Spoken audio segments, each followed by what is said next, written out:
গত 5 দশকে সবচেয়ে কম সংখ্যক নারী এবার মনোনয়ন পেয়েছে।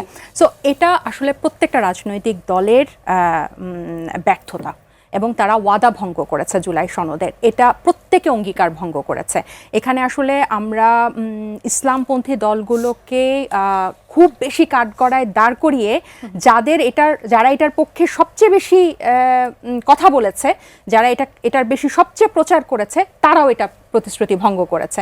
এবং যারা জামাতকে, ইসলামপন্থী দলকে এই ইস্যুতে অ্যাটাক করছে, তারা নিজেরাও এটা ভঙ্গ করেছে। তাদের নিজেদের দায়িত্ব কিন্তু আরো বেশি ছিল। হ্যাঁ, সো আমি বলবো যে এখন পরিস্থিতি ভিন্ন না, মানে সংসদে রাজনৈতিক দলগুলোতে নারীদের অবস্থান আসলে একই রকম আছে। আর যেমন যে নাহিদ ম্যাম বলছিলেন, জেন্ডার পলিটিক্সটা কি আসলে সব সময় ছিল এবং এখনো সেটা এটা আসলে ওয়ার্ল্ড ওয়াইড, এটা শুধু আমাদের দেশে না।